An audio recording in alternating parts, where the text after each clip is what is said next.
കിടക്കയിൽ പ്രാദേശിക മാധ്യമ പ്രവർത്തകനെ ഡിവൈഎഫ്ഐ എസ്എഫ്ഐ പ്രവർത്തകർ സംഘം ചേർന്ന് ക്രൂരമായി മർദ്ദിച്ചതായി പരാതി. അടിമാലി സ്വദേശി അലൻ നിതിൻ സ്റ്റീഫനാണ് മർദ്ദനമേറ്റത്. പരിക്കേറ്റ അലൻ അടിമാലിയിലെ സ്വകാര്യ ആശുപത്രിയിൽ ചികിത്സയിലാണ്.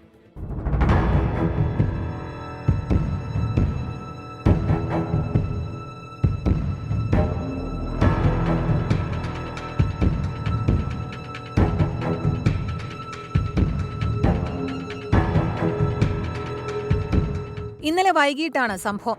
അടിമാലി ഉപജില്ലാ കലോത്സവത്തിൽ അലൻ നിതിന്റെ സഹോദരൻ മത്സരിച്ചിരുന്നു. കലോത്സവ വേദിയിൽ നിന്നും സഹോദരനെ കൂട്ടി വീട്ടിലേക്കുള്ള യാത്രക്കിടെ ഒരു സംഘം ആളുകൾ ഇവർ സഞ്ചരിച്ചിരുന്ന കാർ തടഞ്ഞു നിർത്തി. തുടർന്ന് അതിക്രൂരമായി മർദ്ദിച്ചുവെന്നാണ് പരാതി. ആദ്യം മുളക് സ്പ്രേ ഉപയോഗിച്ച് ആക്രമിച്ചു. മുളക് സ്പ്രേ ഉപയോഗിച്ച് ആക്രമിച്ചതിന് ശേഷം ഞാൻ വണ്ടിയിൽ നിന്ന് വരെ പുറത്ത് വലിച്ചടിച്ചിട്ടു. നമ്മളപ്പോഴും നമ്മൾ പറയുന്നുണ്ട് വെറുതെ വിടണം ഉപദ്രവിക്കരുതെന്ന് നമ്മൾ അന്നേരം പറഞ്ഞു. ഇതൊന്നും ശ്രദ്ധിക്കാതെ ഇത്ര ആൾക്കാർ നോക്കി നിൽക്കുകയാണ്.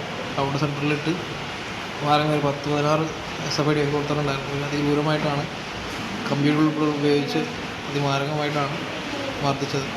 മുമ്പ് AISFലും DYFIയിലും പ്രവർത്തിച്ചിരുന്ന അലൻ പാർട്ടി വിട്ടതിലെ തുടർ പ്രശ്നങ്ങളാണ് സംഘർഷത്തിന് കാരണമെന്നാണ് പോലീസ് പറയുന്നത്. നിലവിൽ യൂത്ത് കോൺഗ്രസ് അടിമാലി മണ്ഡലം പ്രസിഡന്റ് കൂടിയാണ് അലൻ. മർദ്ദനത്തിന് പിന്നാലെ സമൂഹമാധ്യമങ്ങളിലൂടെയും SFI, DYFI പ്രവർത്തകർ ഭീഷണി മുഴക്കിയെന്നും പരാതിയുണ്ട്. ദുർബല വകുപ്പുകൾ ചുമത്തിയാണ് അടിമാലി പോലീസ് കേസെടുത്തിരിക്കുന്നത്. അക്രമി സംഘത്തിനെതിരെ കർശന നടപടി ആവശ്യപ്പെട്ട് കോൺഗ്രസ് പ്രതിഷേധം സംഘടിപ്പിച്ചു. 24 ഇടുക്കി.